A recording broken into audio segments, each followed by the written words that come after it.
मैं रामनिवास सहआचार्य श्री कल्याण राजकीय कन्या महाविद्यालय सीकर। आज मैं आपको रूसो के सामाजिक समझौता सिद्धांत और उसकी विशेषताओं के बारे में बताऊंगा। तो इसमें हम देखते हैं कि रूसो ने अपनी प्रसिद्ध कृति रचना सोशल कॉन्ट्रैक्ट में इस बात पर विचार किया है कि मनुष्य किस प्रकार प्राकृतिक अवस्था से निकलकर सभ्य समाज का निर्माण किया है या करते हैं। रूसो के अनुसार प्राकृतिक अवस्था के अंतिम चरण की अराजकता से व्यक्ति दुखी हो गए थे। अराजकता से जब व्यक्ति दुखी हो गए तब उन्होंने स्वयं को ऐसी संस्था में संगठित कर लेने की आवश्यकता अनुभव की जिससे व्यक्तियों के जान माल की रक्षा हो सके तथा उनकी स्वतंत्रता भी अक्षुण्ण बनी रहे। तो ये सोशल कॉन्ट्रैक्ट में रूसो ने लिखा है, अपने विचार प्रकट किए हैं। इस असहनीय स्थिति से छुटकारा पाने के लिए सभी व्यक्ति एक स्थान पर एकत्रित होते हैं और उनके द्वारा अपने समस्त अधिकारों का समर्पण किया गया। किंतु अधिकारों का ये समर्पण किसी व्यक्ति विशेष के लिए नहीं वरन मानव समाज के लिए किया गया है। समझौते के परिणाम स्वरूप संपूर्ण समाज की एक सामान्य इच्छा उत्पन्न होती है और सभी व्यक्ति इस सामान्य इच्छा के अंतर्गत रहते हुए कार्य करते हैं। तो देखो, वो जो प्राकृतिक अवस्था का अंतिम चरण था उसमें मनुष्य बहुत दुखी हो गया था, परेशान हो गया था।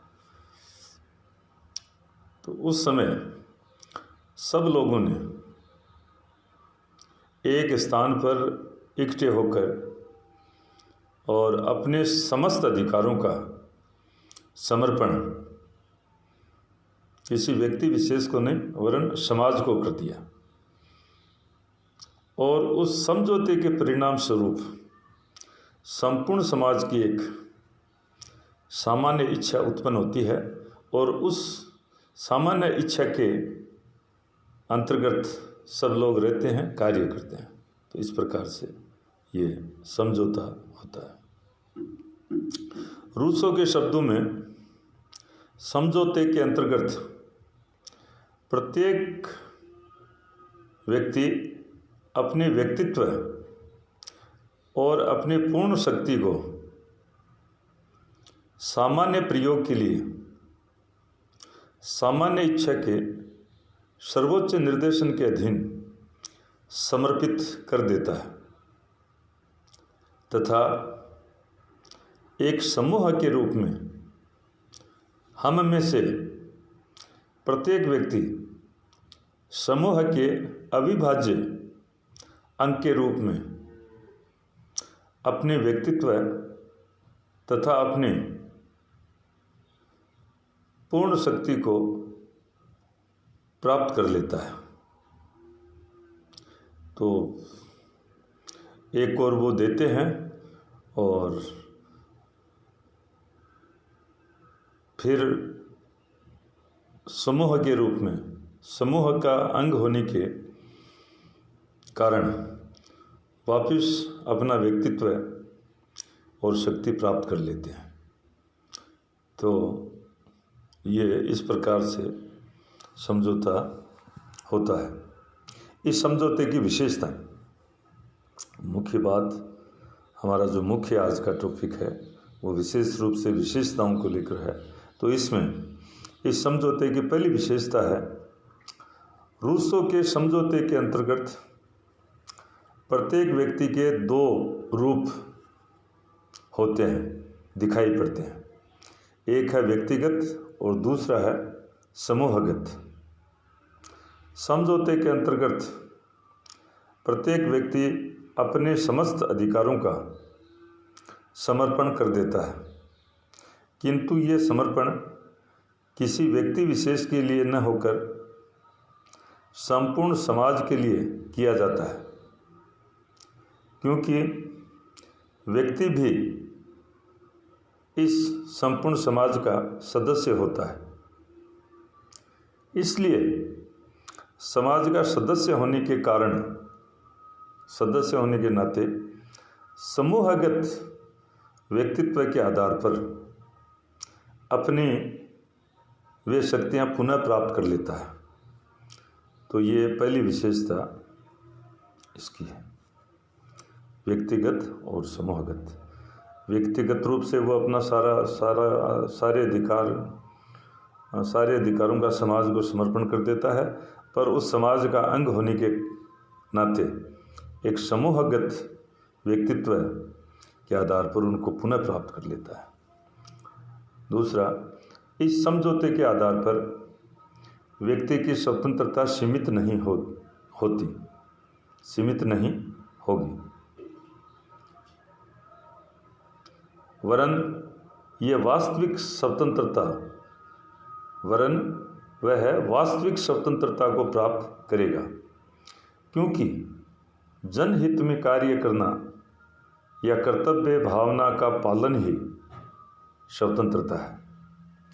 इसलिए जब राज्य मनुष्य को अपनी इच्छा के अनुसार नहीं वरन जनहित के लिए कार्य करने के लिए बाध्य करेगा, तो वास्तव में प्रत्येक व्यक्ति स्वतंत्र होने के लिए बाध्य किया जाएगा। इस प्रकार प्रत्येक व्यक्ति को एक नैतिक स्वतंत्रता प्राप्त होगी। या सीधा सा अर्थ यह है कि प्रत्येक व्यक्ति के कुछ कर्तव्य होंगे, और सबसे बड़ा प्रथम कर्तव्य यही है कि प्रत्येक को जनहित में कार्य करना है। मनुष्य को अपनी इच्छा अनुसार नहीं, सामान्य इच्छा के अनुसार कार्य करना है, और वो सामान्य इच्छा के अनुसार जो भी कार्य होगा वो जनहित का कार्य होगा। तो इसमें यदि राज्य किसी व्यक्ति को कार्य के लिए बाध्य करता है कि वो ये काम करे, तो वो सबके हित का, जनहित का कार्य होगा। और इसमें स्वतंत्रता नाम की चीज़ है ही नहीं, और इस मायने में अप्रत्यक्ष रूप से सबके हित में जो काम हो रहा है, तो एक व्यक्ति नैतिक रूप से स्वतंत्रता को महसूस करेगा, उसको स्वतंत्रता का एहसास होगा। तो ये इसमें है। तीसरा, समझौते के आधार पर जिस सामान्य इच्छा का निर्माण होता है, वह सामान्य इच्छा सभी व्यक्तियों के लिए सर्वोच्च होती है और प्रत्येक व्यक्ति उसके अधीन होता है। ये सामान्य इच्छा ही राज्य, प्रभु, शक्ति आदि सब कुछ है। समझौते के आधार पर निर्मित सामान्य इच्छा सदैव ही न्याययुक्त होती है और जनहित उसका लक्ष्य होता है। व्यक्ति स्वयं अपने हित के संबंध में ठीक प्रकार से विचार नहीं कर सकता। उसका हित तो सामान्य इच्छा द्वारा निर्देशित मार्ग पर चलने में ही है। तो समझौते के आधार पर जिस सामान्य इच्छा का निर्माण होता है, अस्तित्व में आती है, वो सामान्य इच्छा सदैव ही न्याययुक्त होती है और उस सामान्य इच्छा का लक्ष्य व्यक्तिगत हित नहीं, जनहित होता है। और प्रत्येक व्यक्ति, कोई भी व्यक्ति हो, वो स्वयं के बारे में भी बहुत अच्छी प्रकार से निर्णय लेने की स्थिति में नहीं होता है। उसको ये पता नहीं होता है कि वास्तव में उसका हित किस काम में है, किस कार्य को करने से उसके हितों की पूर्ति होगी, हितों को साधा जा सकता है। तो सामान्य इच्छा, जो भी समाज के सदस्य हैं, वो सामान्य इच्छा द्वारा निर्देशित मार्ग पर चलने में ही सबका कल्याण है, सबके हित में है। और आखिरी, ये समझौता मनुष्यों की स्थिति में एक महत्वपूर्ण परिवर्तन कर देता है। व्यक्ति के आचरण में प्राकृतिक शक्ति का स्थान न्याय ले लेता है और उसमें एक प्रकार की नैतिकता आ जाती है। रूसो के शब्दों में, जो कुछ समझौते से मनुष्य खोता है वह है प्राकृतिक स्वतंत्रता और किसी भी वस्तु को पाने का असीमित अधिकार। जो कुछ वह पाता है वह है सामाजिक स्वतंत्रता और अपनी वस्तुओं का स्वामित्व। तो देखो, समझौते की ये खास बात है कि व्यक्ति के स्वरूप में, व्यवहार में बड़ा परिवर्तन आ जाता है, आचरण में बड़ा परिवर्तन आ जाता है और जो प्राकृतिक शक्ति और उसका जो आचरण है उसके स्थान पर वो न्यायी व्यक्ति बन जाता है और उसमें एक प्रकार की नैतिकता आ जाती है, नैतिक मनुष्य बन जाता है। और इसमें जो कुछ भी वो प्राकृतिक स्वतंत्रता, एक वस्तु को पाने का जो उसका असीमित अधिकार होता है वो थोड़ा सा सीमित होता है, पर जो वह पाता है वह सामाजिक स्वतंत्रता और अपनी वस्तुओं का स्वामित्व है। तो ये वो कुछ वास्तविक होता नहीं है, हाँ पाता बहुत कुछ है। और हम मूल्यांकन के रूप में कह सकते हैं कि इस प्रकार रूसो के समझौते द्वारा उस लोकतांत्रिक समाज की स्थापना होती है जिसके अंतर्गत संप्रभुता संपूर्ण समाज में निहित है और शासन कार्य सामान्य इच्छा के आधार पर किए जाते हैं। तो आज हमने ये